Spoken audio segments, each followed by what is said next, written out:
So now I'm shifting to motion. You know, because people don't remember from year to year, I might as well just recycle, but I don't.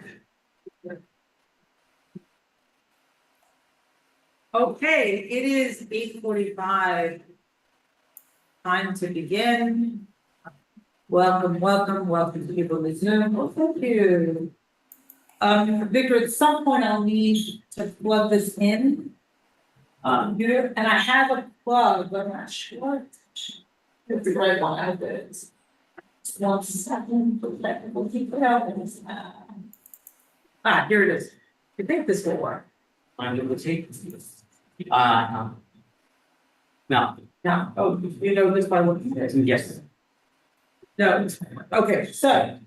Hi, Jay, good to see you. Yeah, because that's what it won't be enough power Oh, all right. to do that. Okay, all right, let's do, good morning, Deborah.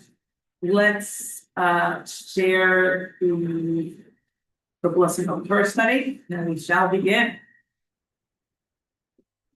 In cacophony, in unison, if you like, Baruch Adonai Eloheinu I share the Shabbat with this Baruch Tzivanu Va'asok. It's a great Torah. Let's start new source of the universe, who has sanctified us with their commandments and commanded us to soak in their divine wisdom. Okay. So.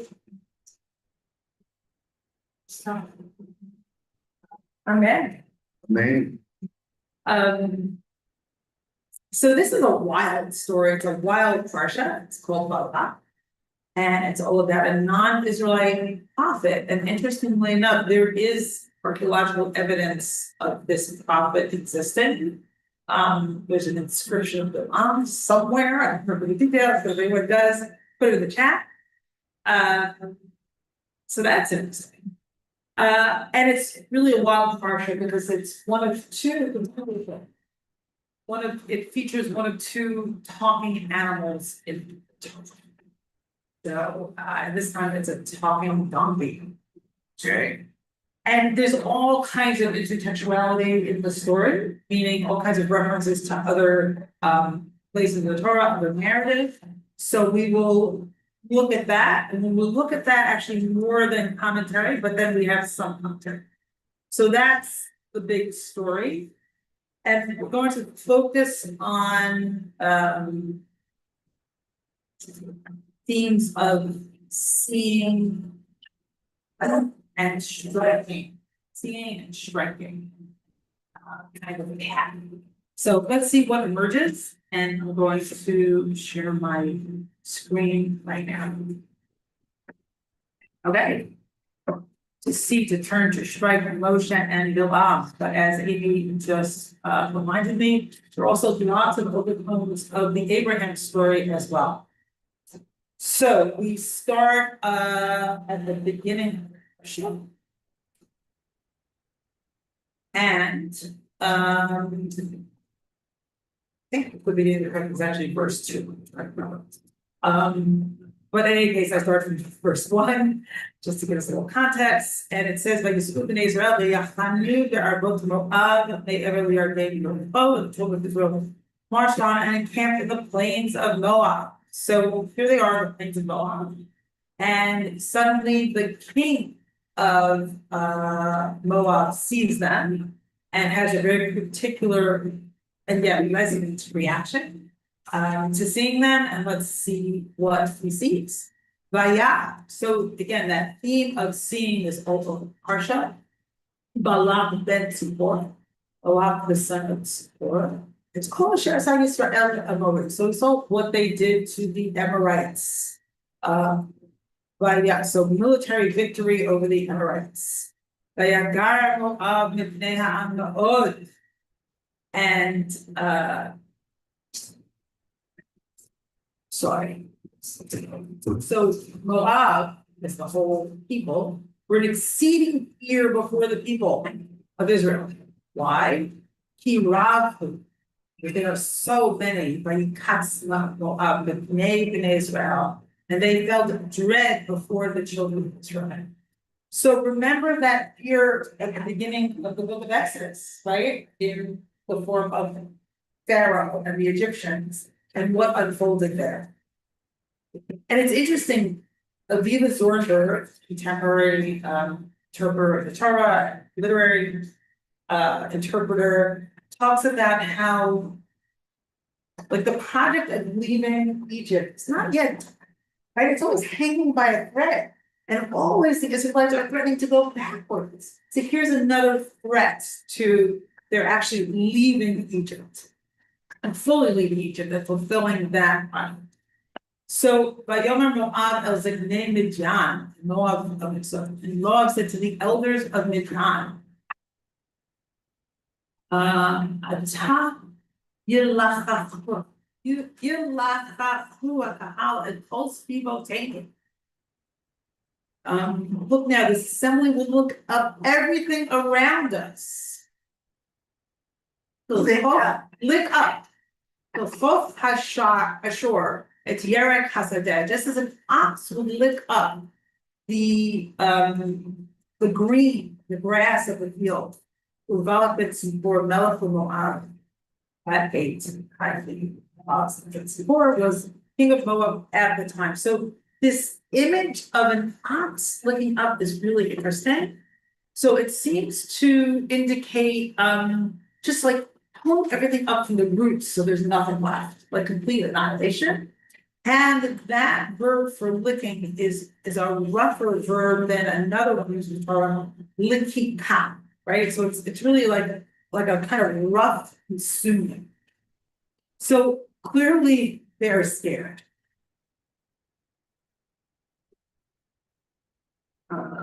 Exceedingly afraid. Exceedingly afraid. So it says exceeding. Why does it say exceeding? Why is that the translation?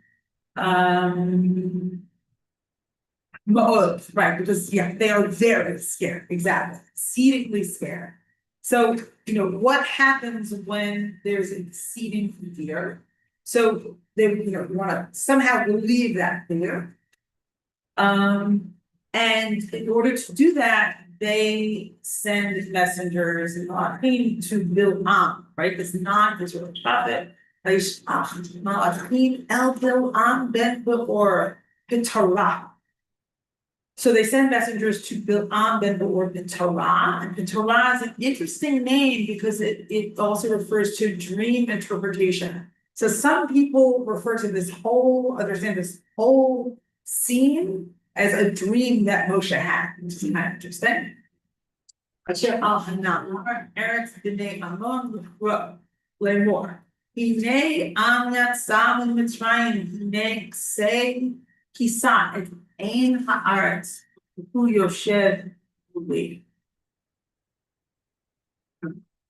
So he sent messengers to go on, such as the Or, to the Tor, which is beside the river in the land of the sons of his kinspeople, to home, saying, here a people has come up out of Egypt. Here it covers, really literally the eye of the land, and is settled hard upon it. So this whole issue of like seeing, right? Somehow, seeing Israelites as covering up the eye of the land. Like, what does that mean? So I don't exactly know what that means, but there's one interesting interpretation. Second, from the Sfat Emet, the Hasidic interpreter Sfat Emet, who says that Israel understands spiritual realities that are hidden, and that somehow that's threatening to the skin. Right? So, and you'll see that there's a lot about, what is seen and what is not seen throughout, right? There's that tension. And we'll dive into that, especially with the scene of the donkey. וילכו זקני מואב וזקני מידין שמים בידם ויראו אל בלעם דברו אליו דברי עליו. So the elders of Moab, the elders of Midian went, tokens of augury in their hand. Whoa. So, I guess kind of magical accoutrements. And they came to Balaam and spoke Balaam's words to him.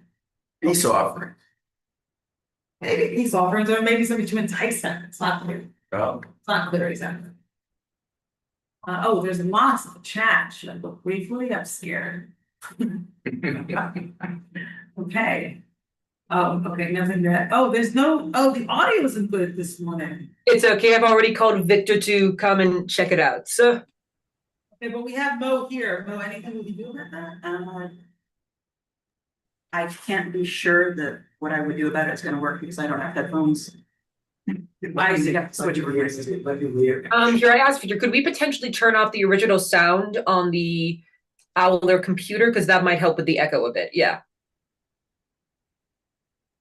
I've turned off computers now. No computers in. Well, I turned off, I gotta do it here. Okay, got it. Okay, so can people hear me at all?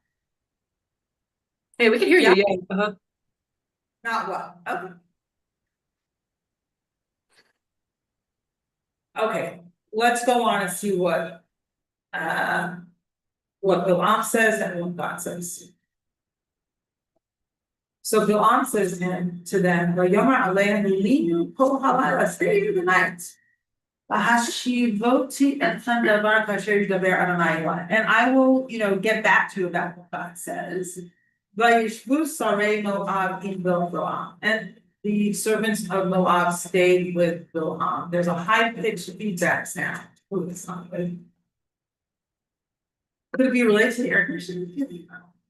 If we have the air conditioning, we'll It's just die. possible, but I wouldn't turn it off if I were you. Okay, let's see, if. All right, why don't we turn off the owl mic and turn yours on? Okay, let's try that. Hold on, everybody. Turning on this audio.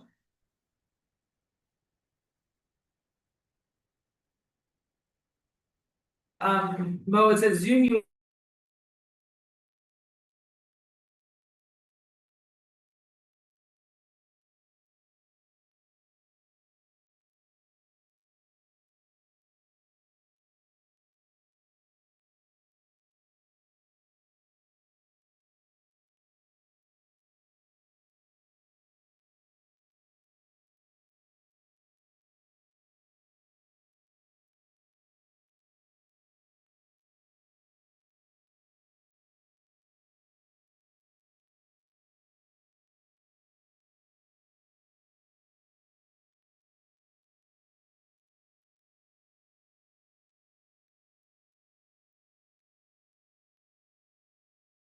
Uh-oh, that's because that's still on. Yeah, just a second. Okay.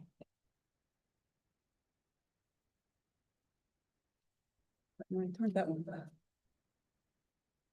You're turning that one on? Okay. Oh, you got a thumbs up. Oh, really? Okay, wait, but wait, we have to leave computer audio there. Okay, great. Is it a leave computer audio?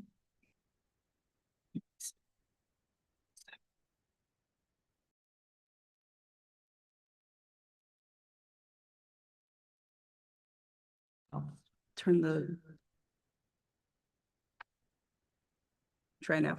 How's that? Really? Good? No, It's it's good. not It's just a little bit echoey. Yeah. You're adding audio there. Yes. Okay. So you have to leave it. You have to leave computer audio there now. So it's only coming from here. Your voice is going into there. I know, but Yeah, here for the Zoomagog, if we're gonna use Rabbi Diane's computer for the audio, we need to disconnect the Zoomagog owl audio. Yes. okay, how do we get rid of the echo? I'm confused. If we disconnect the audio on the owl, yes. Yeah, just leave computer audio right there. Down. Leave computer audio. Yep, no, yep, that one. Okay, now, how's that? Is that better? No, that sounds good. Yeah. Uh-huh. Somebody's just, that's there. I don't know what to do. No, I think it sounds good now. Yeah. If it's coming from your computer, it sounds good. Let's go on. Yeah. Okay. I still hear it's echoey, but it's okay. He's playing, he's watching you on TV. Oh, okay, Yeah. got it. Okay, all right, No, so. here we go.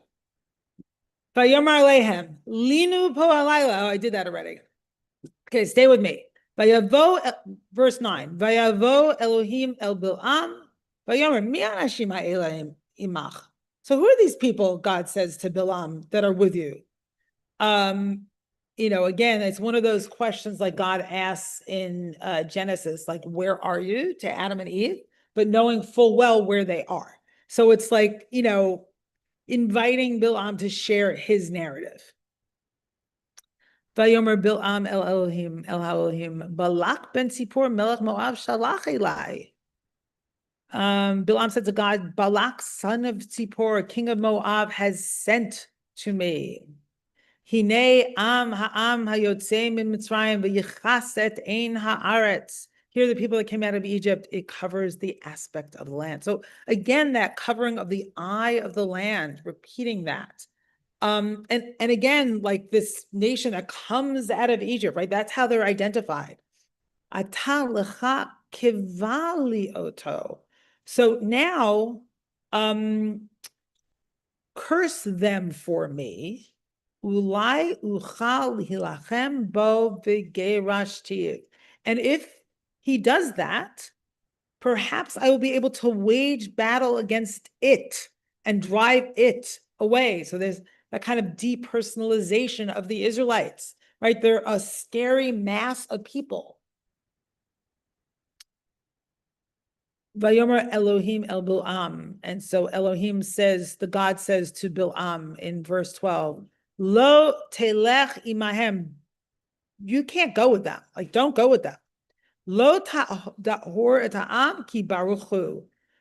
Don't curse this people because they are blessed. Right? That's their fundamental nature. Right? Don't curse them. Right? That's not a possibility. Why? Because they are essentially blessed. And now we're starting with the resonances of the Abraham story. Hold on one second. Just want to look, see if so I'm sorry. Go back to verse 6 for a minute. And I forgot this, and I'm sure Amy did not. Where it says, Balak knows, or Balak knows that. Hold on. For I know that whomever you bless is blessed, whomever you curse is cursed. Asher tevarech mivarach, asher ta'or you are.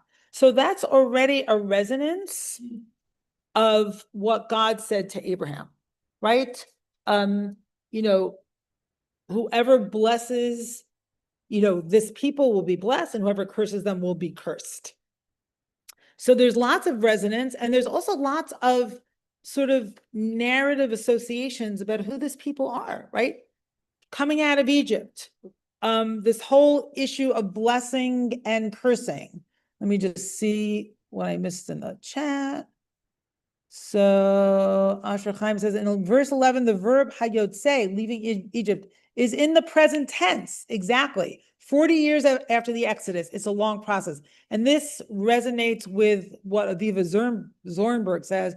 They're still leaving Egypt, right? The project has not been complete yet. And it also reminds me of, I think it's Franz Rosenzweig, the Jewish philosopher, who talks about redemption as always happening. There's a whole notion of Olam Haba, the nation, the world that will come is always coming. And maybe we're always leaving Egypt. Right? But here, clearly, they're still coming out of Egypt. They're still being born, so to speak. Victor, is there a place could I plug this in, or you don't have an extra plug? If not, it's okay. I'll just use the screen. Okay, verse 13. Vayakam Bil'am baboker vayomer el sarei Balak. So Bil'am gets up in the morning and says to the servants of Balak, L'chu el artzachem, go to your nation. Why? Ki me'ein Adonai l'titi lahaloch imachem. Because God refuses to give me permission to go with you, which is a very funny way to put it. right? It's like, it's very childish. God has not given you, instead of saying, I can't curse his people because they're fundamentally or essentially blessed, God doesn't give me permission to go with you. Clearly, Bilam wants to go. He wants to go. Okay, Bilam, the non-Israelite prophet. That's who we're talking about. Yeah. Yeah, okay, it's okay. No, it's good. It's good. I'm going to call on you in a minute, Jay. Let me just get through this passage. Vayakumu in verse 14, Sarei Moab vayavo el Balak, and the servants of Moab got up and went to the king of Moab, Balak. Vayomer me'en Bilam haloch imenu. Bilam has refused to go with us. Vayosef od Balak shloch sarim rabim v'nichbadim me'eleh. And Balak increased, added. Oh, move the screen up. Thank you, Amy. Thank you. Okay. Oh, thank you. Well, I have to I need a charger though. Thank you very much, Rachel. Sorry. So Bilam, I'm sorry, did I just lose my place? 18, I'm in 18, right? No, sorry. 17.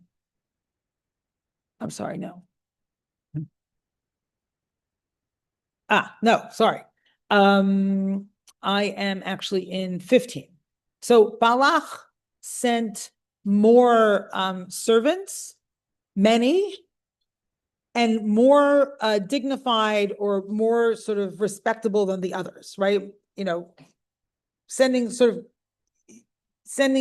Bilam sort of, you know, even more a sense of glory and being somehow flattered by this. You know, it reminds me, I just had this incredible experience with AI. But do you notice, do you ever use ChatGPT, how it flatters you? It's unbelievable. So I tell it no flattery. So then recently I was like looking something up and I said, oh, does this, you know, what's the interpretation of this one, right? They give it to me in Hebrew and English. I said, well, what's the citation where it is? It doesn't exist. And I got so mad.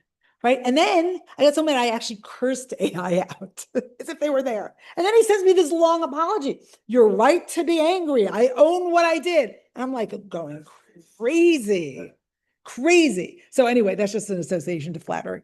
So flattery is so powerful. If you've been reading what AI does and people actually going crazy and getting so involved with AI and sort of after that kind of flattery. Whoa. What? That's what I'm saying. That's what Balak is doing to Balaam. Like, here's a big mirror, right? And you're even more powerful and you're even more important and you're even more this, right? Honors and riches, exactly. Okay, 16. Vayavo el Bilam vayimrulo, and they came to Balaam and they said to him, Ko amar Balak. This is what Balak said, Ben Sipporah, the son of Sipporah. Al na timana mehaloch elai. Don't prevent yourself from going with me.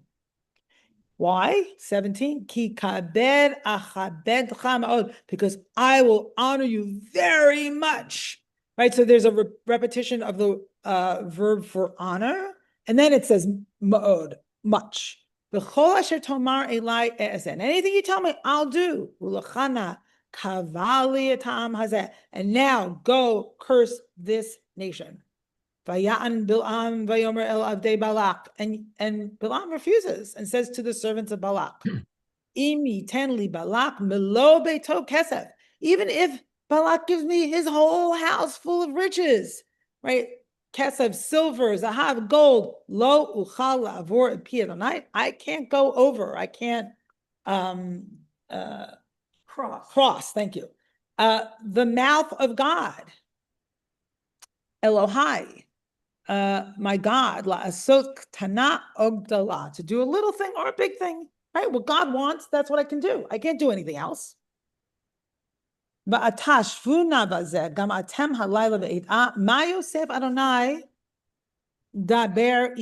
you, Victor. And now stay here also tonight, and we'll see what more God has to say to me. Now, why is Bilam saying this? He was just very clear, but now he says, no, stay here tonight. So what's going on? So we'll discuss that in a minute. Let me finish this passage. Vayavo Elohim el Bil'am Laila, and God comes to Bil'am in the night. Vayomer lo im lekro lecha ba'u anashim.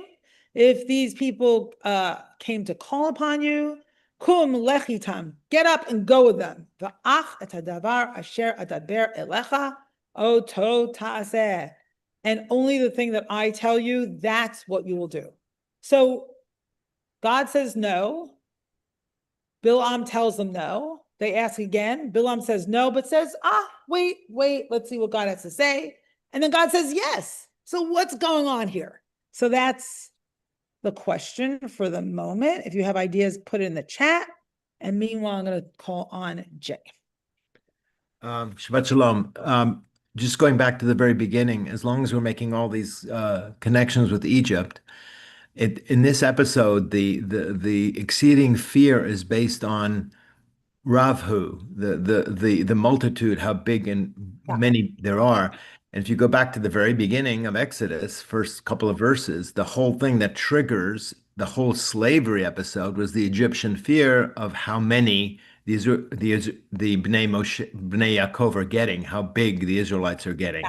So there's a connection there as well. Yeah, thank you. Yes, and we're kind of invited, or I feel like we're invited to think about how we look at the other, right? And how the Israelites are seeing. Let me just add one thing and I'll call you Rachel. I forgot to say that this covering the eye of the land, that phrase is used one other time, and it's used in the context of Egypt during the plague of the locusts. So that's interesting. They cover the eye of the land. Okay, so I'm going to call on Rachel and then Brenda on screen. So that's connected to the vermin connection of Exodus. Yeah. And I just thought right now, Abraham has promised that his people will be as many as the stars in the sky. Exactly. And that manyness is threatened, or is threatening. Is threatened and Maybe threatening. both. Maybe both, exactly. Threatened and threatening. Thank you, Rachel. Yeah, excellent. Okay, Brenda, and if you can, put your video on. Thank you. Hi.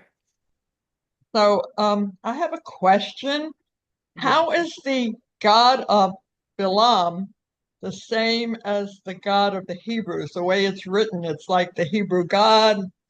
I can't curse it sounds like it's That's the a same really God. interesting question. And Balaam is not the only non-Israelite to have access to Yud Hey Vav Hey. Also, Moshe's father-in-law has a connection. And big time, Tony says. He's a mentor, yeah. We're going to talk about more mentors in a minute.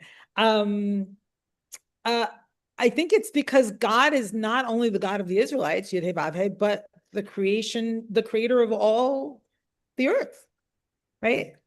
At least Yeah, but when the story separates after Genesis, it seems like he's the God of the Israelites only. It is true, but not only. Okay. Specific focus on the Israelites, but not only. Good question. Thank you. Okay. Yeah, Danny. Hey, Danny, could you move closer to Rabbi Diane's computer so the people online can hear you? Thank you so much. No, here. This is where the audio is coming from now. That's why people could hear Rachel, but not Danny.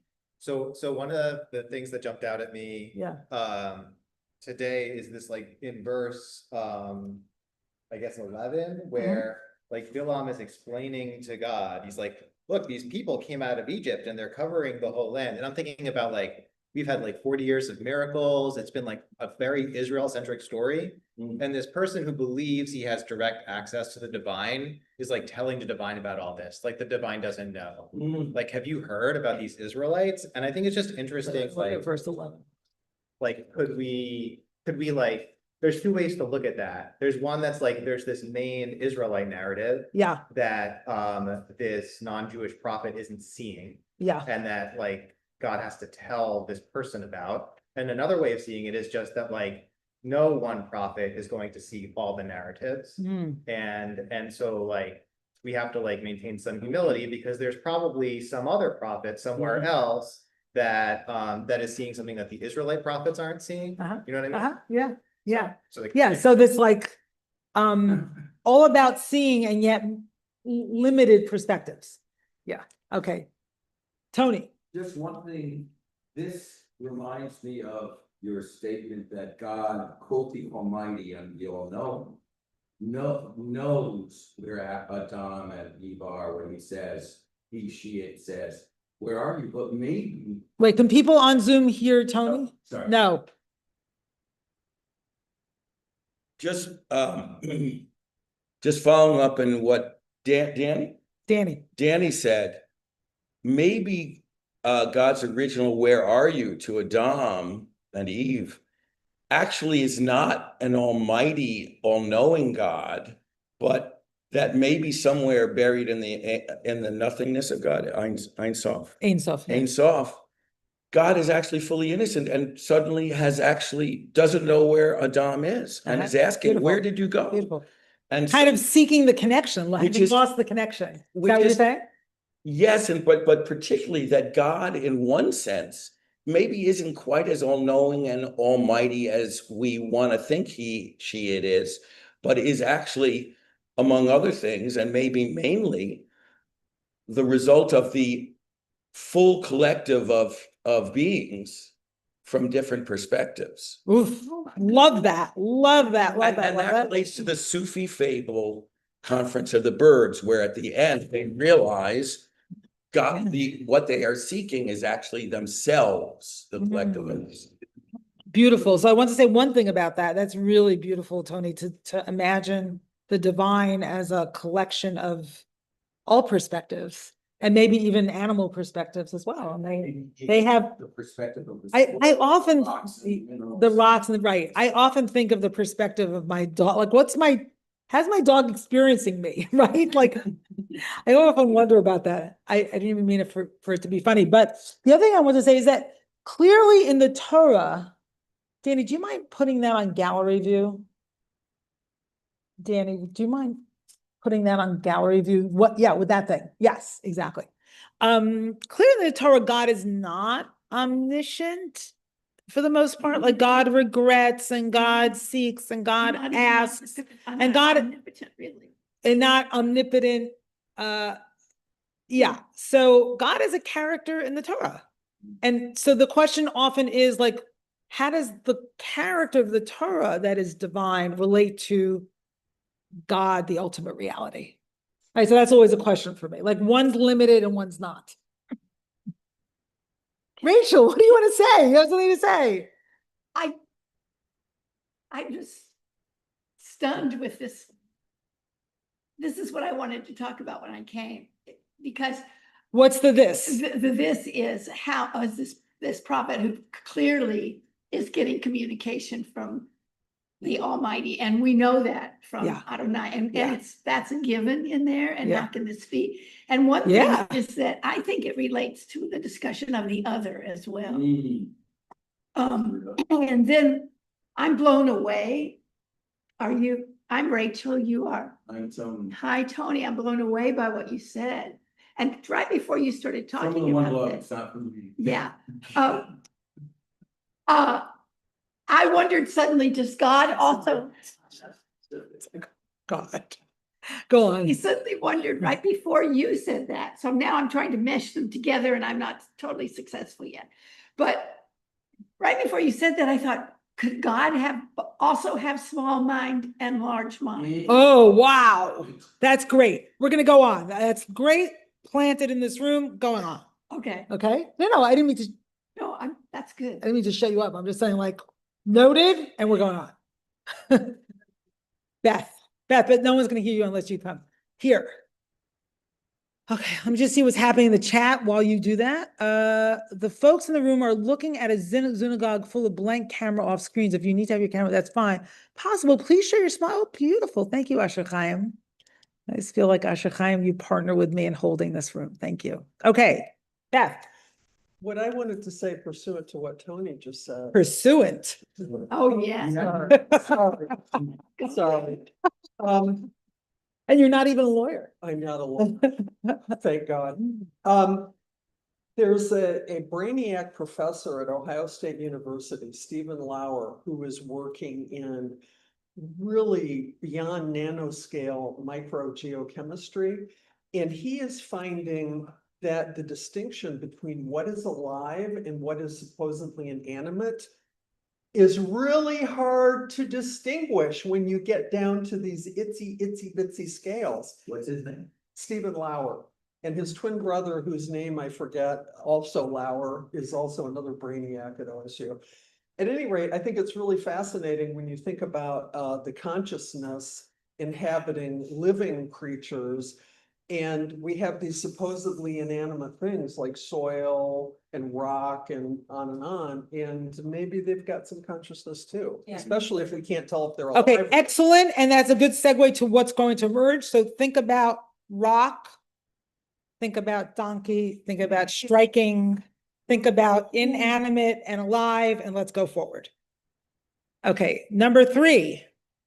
Okay, I'm going to cover some ground now before I invite people to talk again, but if you feel free to raise your hands or whatever, but we're going to get some more material before we discuss.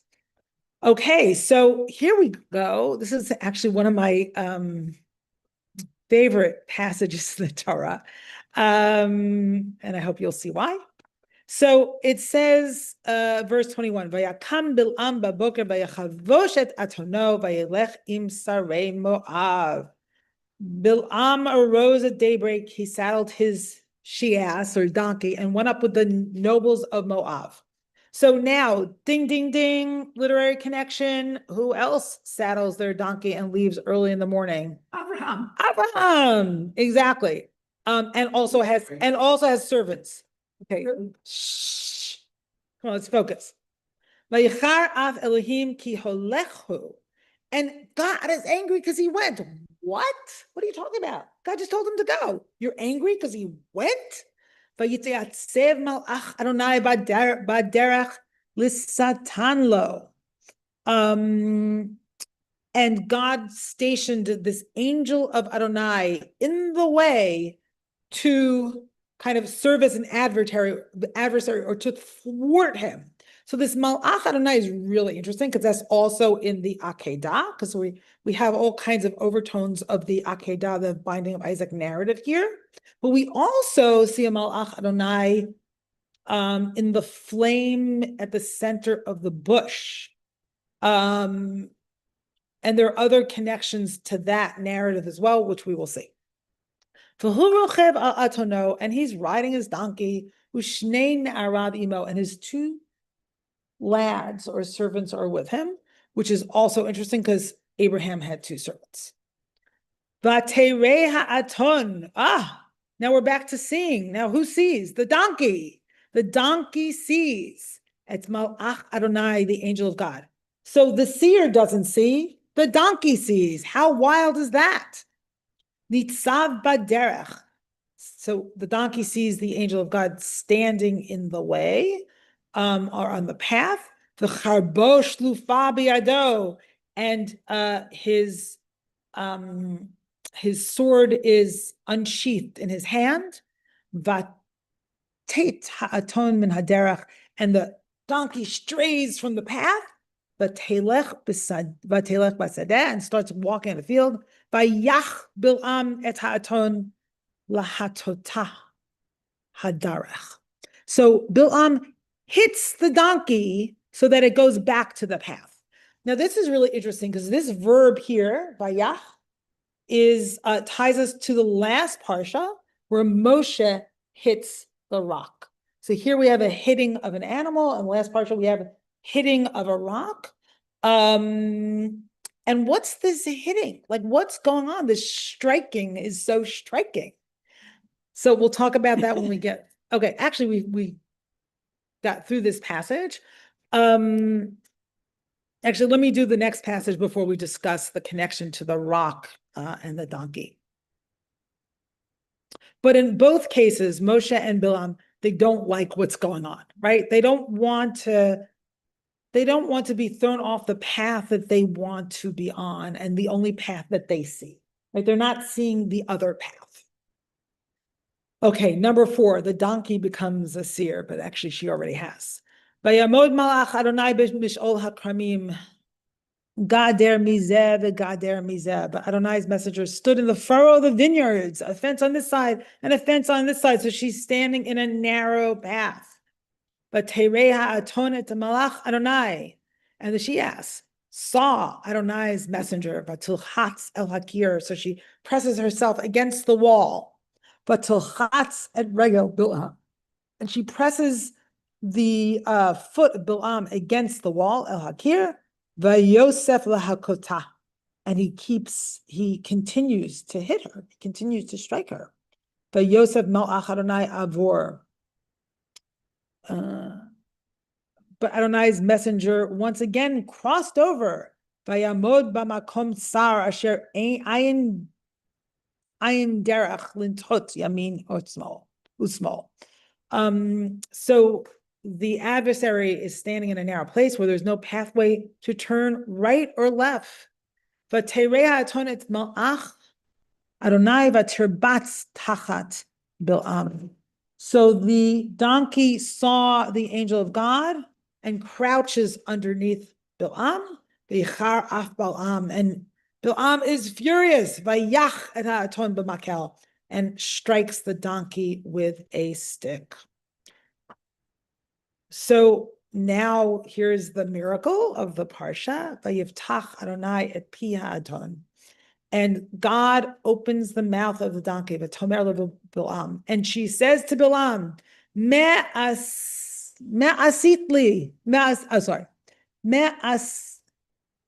asiti l'cha. What did I do to you? Ki katani zeh shlosh regalim, that you have hit me 3 times. Vayomer Bil'am la'aton ki hitalalti bi, because you made a mockery of me. And that's interesting because that word hitalalti or hitalal is used in the narrative of the plagues where God makes a mockery of the Egyptians. Lu yesh cher biyadi ki ata haragtich. If I had a sword in my hand, I would kill you. And now here's the line I love. Vatomer aton el Bil'am. The donkey says to Bil'am, "Halo anochi atoncha sherachavta alai me'odcha atayam." Aren't I the donkey that you've ridden upon from like way back then until now? Haskon iskanti la'asot l'chako. Have I ever done this kind of thing to you before? And Bil'am said, no. So there's a moment of recognition there, right? It's very sweet, right? The Yaton, the donkey's like, don't you remember who I am? Don't you remember our relationship? Don't you see me? And he goes, no. Well, he Yeah, says, you said it no this way, and I say it no. Right. Vayigal Adonai et einei Bil'am. So God rolled open Bil'am's eyes. Vayar et malach Adonai nitzad bader. So, and Bil'am sees the angel of God standing in the way, v'charbosh lufa biado, and his sword unsheathed in his hand. Vayikod v'yishtachavu le'afav. So what does Bil'am do? He prostrates himself with his face to the ground. Vayomer elav melach Adonai.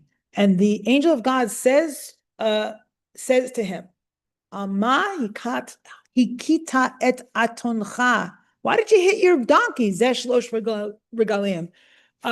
3 times. Hine anochi yatsati l'satan kiyarat haderach l'negdi. Let's see the specific translation of that phrase. Here I came out as an adversary for the way was rushed out against me. I have no idea what that means in Hebrew or in English, but I'm sure someone will help me with that. 33. Vatir ania aton vatet lefanai zesh shalosh regalim ulai natata mipanai ki ata gam otcha haragti v'ota hecheyati. The donkey saw me, so she turned aside before me these 3 occasions. Had she not turned aside from me by now, It is you I would have killed, and her I would have left alive. So in other words, the donkey saved Bilam's life. Verse 34, Vayomer Bilam el malach Adonai chatati. And Bilam says to the angel of God, I sinned. Because I didn't know you were standing, you were standing before me in the way. And now, if it is bad in your eyes, I will return. I will give up this misbegotten mission. Misbegotten. Yeah. Okay. So let's review for a moment the parallels between Abraham and Bilam. So Bilam gets up early in the morning, saddles his donkey, although a different word is used for donkey. In the Abraham story here, it's Aton. There, I think it's Chamor. And there are two servants. Now, there are also, as I said, connections between Moshe and Bilam. So there's the striking, there's the sort of, there's the anger, and then there's also a parallel between Bilam and Moshe at the burning bush, where Moshe sees the Malach Adonai in the fire, and here Bilam does not see. And Moshe goes out of his way to see, and Bilam does not want to stray from the path that he has in mind, right? The small path, small mind's path, as opposed to the larger path. Okay, any comments before I go on to something more on this? Anyone who has not spoken?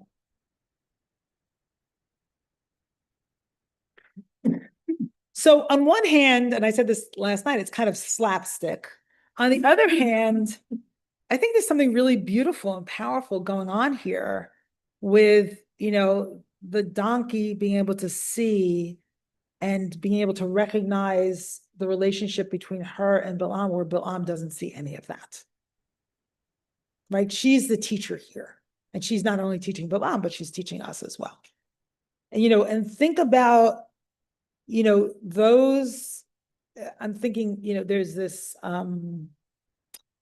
psychological approach called internal family systems, IFS, which is the brainchild of a psychologist named Richard Schwartz. And he talks about our tormentors, like those who are tormentors, those who thwart us. Not like, serious abusive stuff, but those who you're triggered by. He says those tormentors are actually mentors, showing you what you need to deal with inside, right? So the donkey is Bilam's tormentor, right? And he, instead of saying, oh, maybe like, why is she behaving this way? She's always supported me. So what's going on? He hits her because he doesn't want to stray from his path. Okay, now I'm just going to call on people who haven't spoken yet because there's a few more texts I really want to do. And then if there's time, I'll call on people who have spoken already. Amy. And feel free to put your comments in the chat also, people. Okay, I just want to, this is sort of a comical story altogether, but in Midrash, it says that on the day of creation, 10 things were created. Oh, we're getting to that text. It's on the source sheet. Oh, I'm sorry. No. I just wondered if you're anticipating where we're going. Yeah, but if the donkey's mouth was created on the 10 days creation, and this is like, a couple of thousand years later, was this mouth like a clip-on?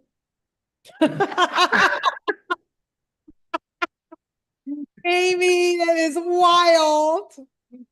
That is really interesting. Create the whole donkey, and it couldn't have lived 2,000 years, so it must have been a clip-on. Right. So if you read the Midrash literally, maybe that mouth of the donkey that was created in the days of creation was waiting for this donkey in this moment to kind of operate. That's a great idea. Okay. I'm going to go on and then I'll call on people who've already spoken. Okay, let's see. Wait, I'm just looking briefly at the chat.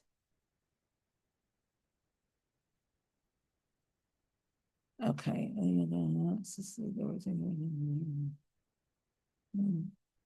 Okay. I'm going to go on now with a couple of texts. So Okay, so first of all, the Midrash compares Moshe and Bilam, so that's kind of cool. It says, "Kashem shehamid milachim chachamim uneviim l'Yisrael, kach hamid le'umot ha'olam." So just as God raised up kings, prophets, and sages for Israel, so did God raise them up from the nations of the world.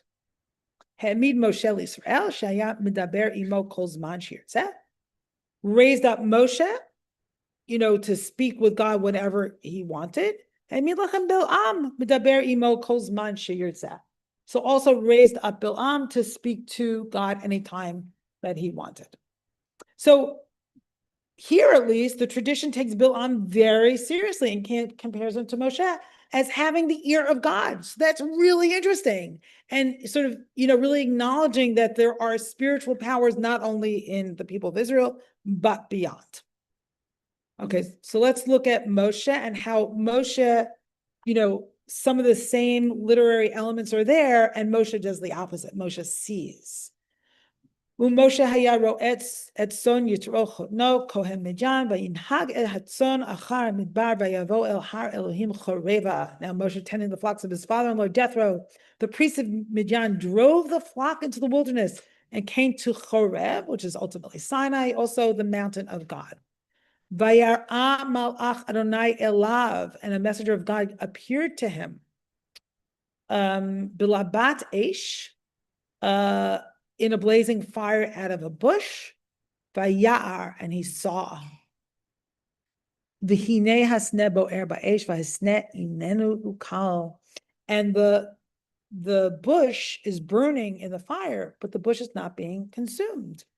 Vayomer Moshe asuna ver'et hamar'eh agadol hazeh madua lo yiv'ar hasna. And Moshe said, I must turn aside to look at the marvelous sight. Why doesn't the bush burn up? And when God sees Moshe turning, then God speaks to him.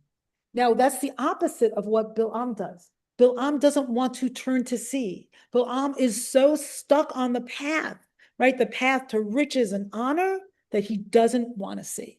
So think about how we can be so rigid about our path, right? Anyone in the way is thwarting us and we don't want to pay attention. And sometimes that's where, so to speak, the angel is embedded, right? There's something to hear and see in the thwarting, which relates to the concept of the tormentor, right? What's this thwarting showing us? And especially, if you think about, your psychological patterns and things that keep happening again and again, especially if they're thwarting you, and we call them neurosis, right? But what Richard Schwartz would say, what's the loving attention we need to pay to those patterns? Okay, so I'm only calling on people who have not spoken at this moment, but in a few minutes, I'm calling people who have spoken. So I want to read two beautiful passages and then I'll open things up. So now, since my voice is getting very tired, Rachel, do you feel like speaking since you're near me? Okay. Okay, number 7. Let's see if people on Zoom can hear. Number 7. Yeah.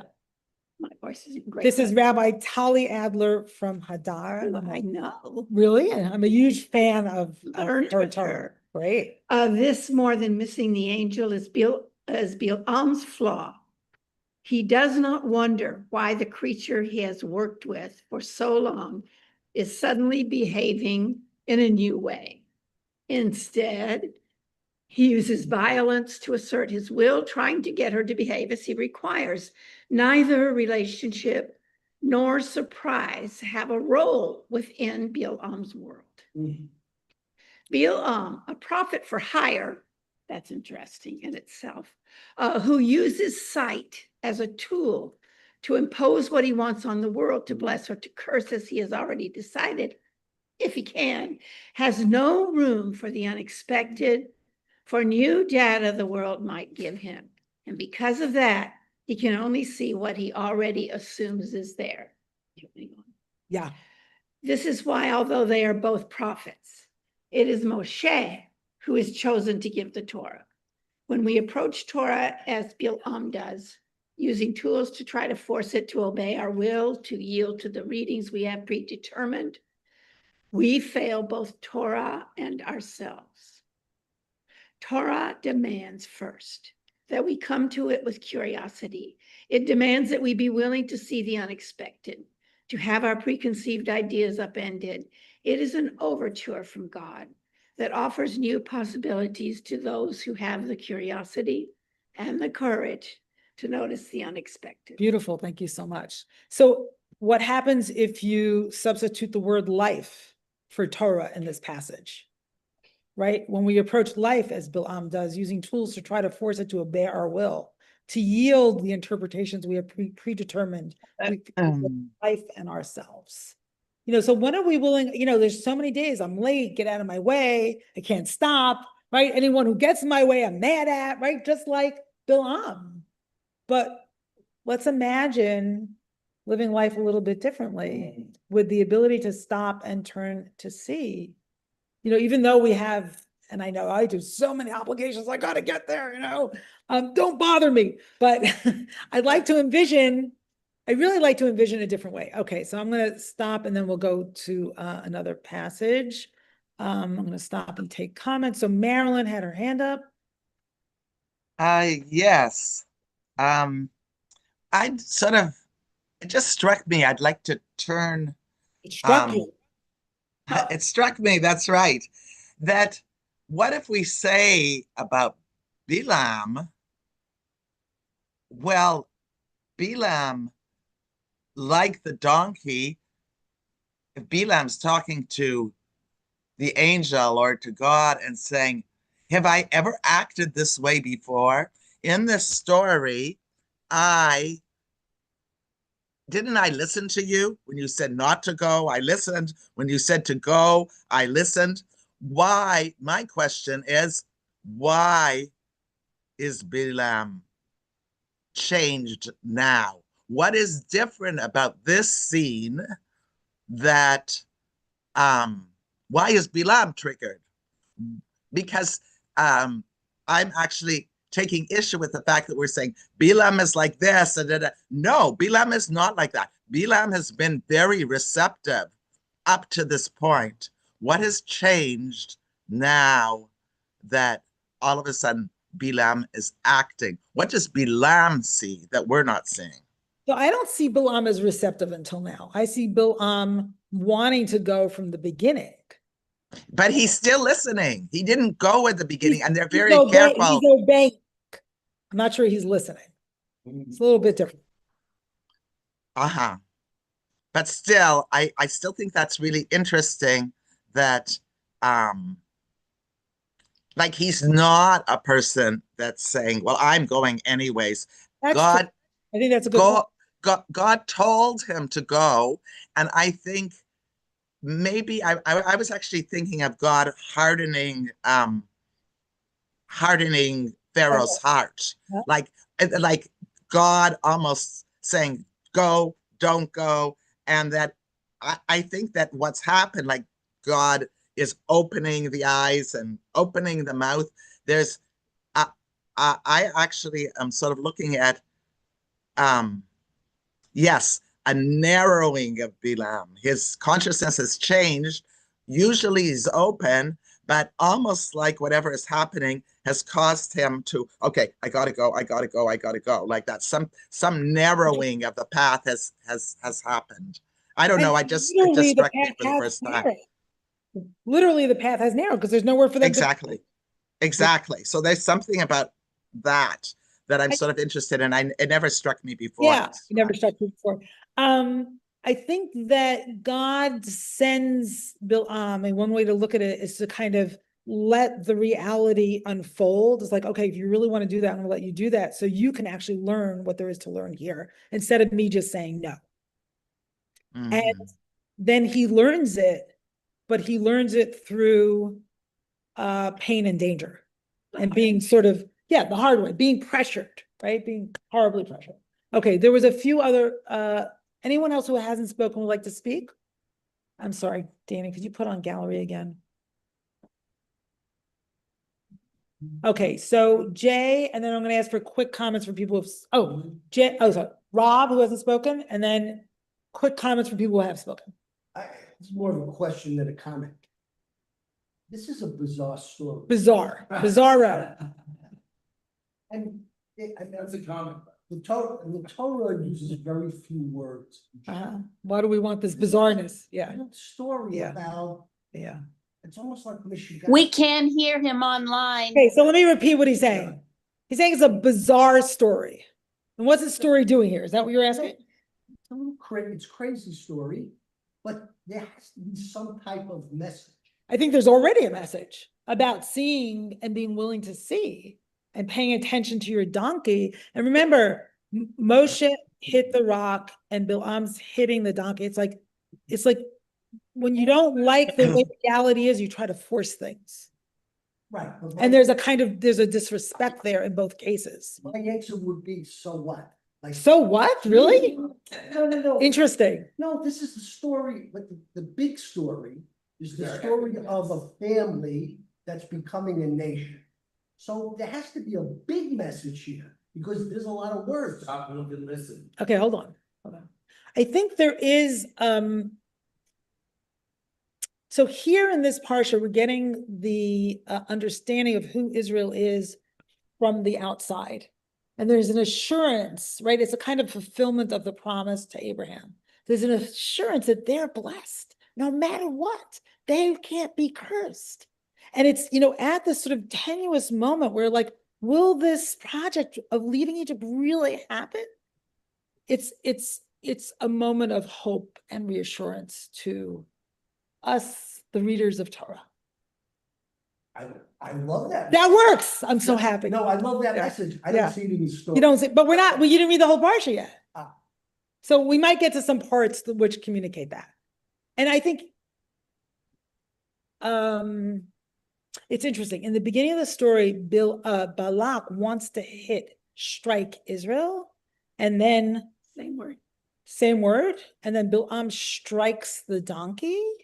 And, in a way you could say that Israel is like the donkey, sort of underclass, but visionary. And you can't strike that. You want to strike that, but you can't strike it.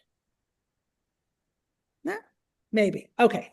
So now people have already spoken. I know Tony was on deck, but we're going to start with Brenda, Jay, and Tony for brief comments. Brenda. Okay, so quickly, hopefully. I see the whole story as being about consciousness.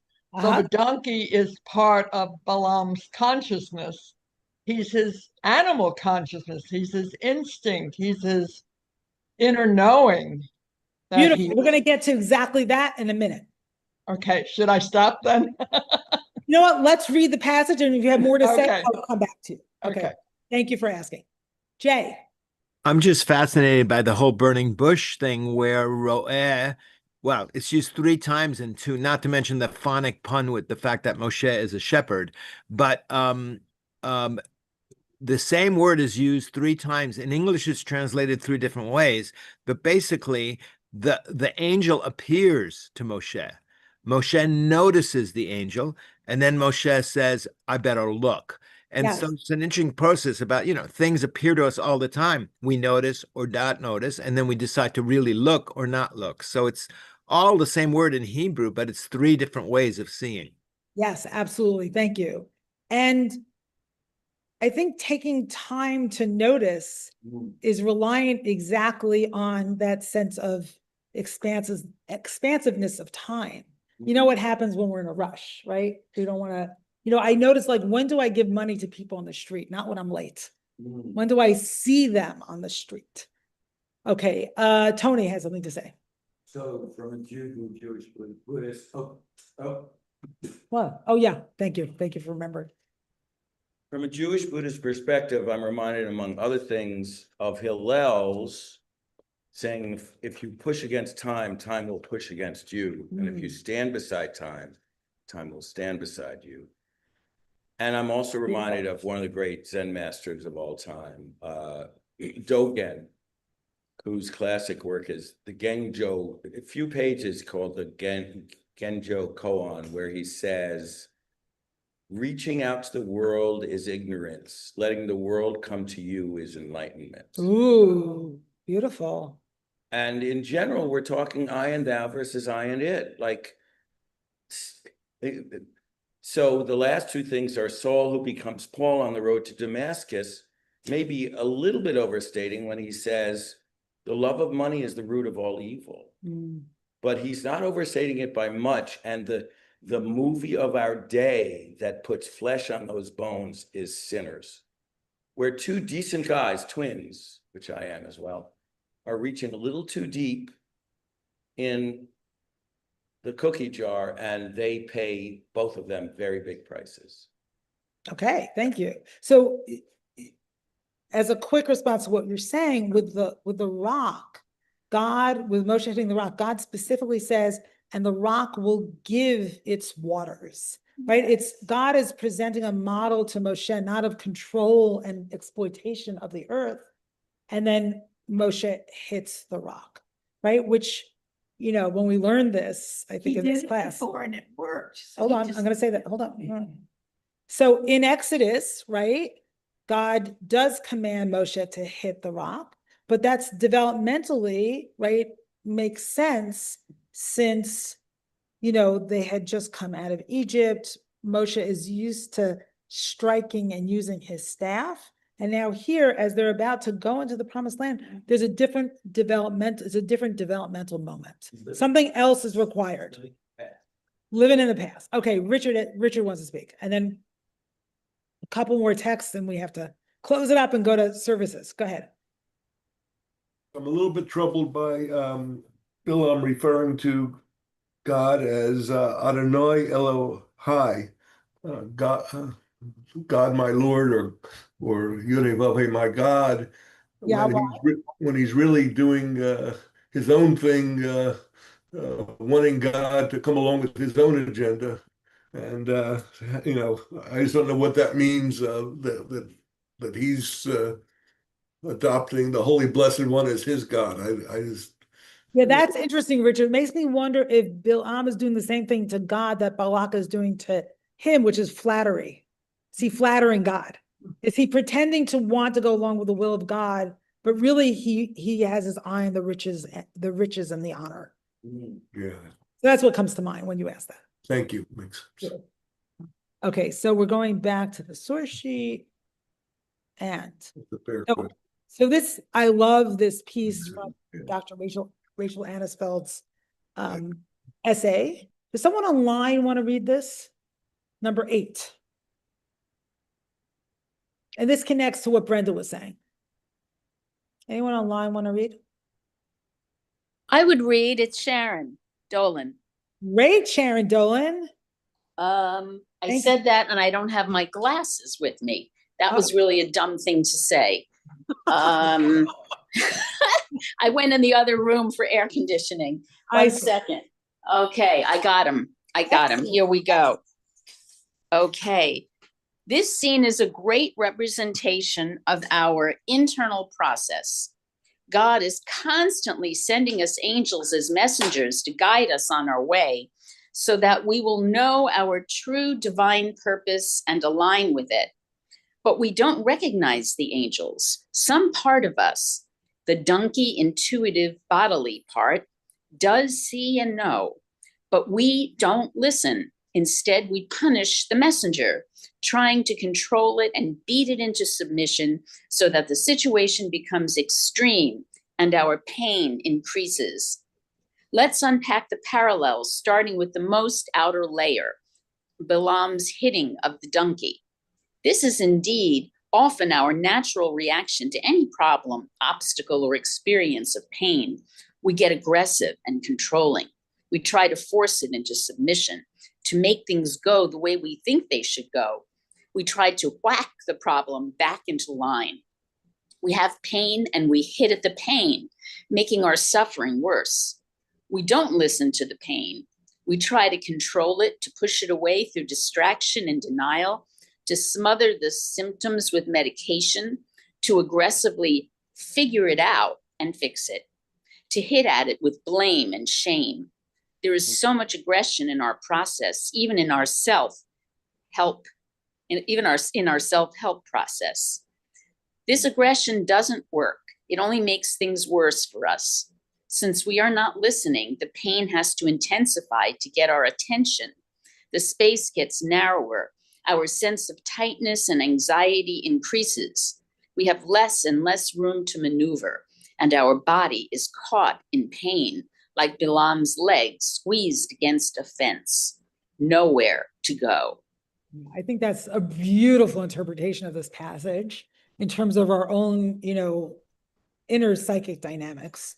Brenda, I'm hoping that it resonated with what you were saying, and if not, let me know. And I just want to look at this for a moment, and then I'll open things up. So this is Moshe hitting the rock. So look at verse 10. And we studied this in open book, I think last week.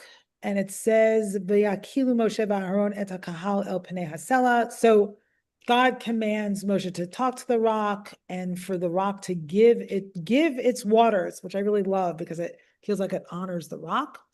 And Moshe and Aaron gather the people before the face of the rock, el pnei hasela, which I think underlines again the sort of, almost, sort of spirit of the rock itself, which relates very much to Beth's point from before. Vayomer lahem, and he says to them, Shim'una hamorim min hasela hazen notzi lachem mayim. Listen, you rebels, from this rock shall we get for you water. So what we looked at last week, but I think is worth remembering here, is that the word for rebels, morim, if it's vocalized differently, spells the word Miriam, and Miriam just died at the beginning of that parsha. So Moshe is full of grief. And I think often that grief underlies the anger, right? Rachel Annisfeld's interpretation is beautiful, but I think the one thing she doesn't mention is grief. And I think often we try to sort of bypass the grief through anger and kind of forcing things. So we just simply doesn't have to feel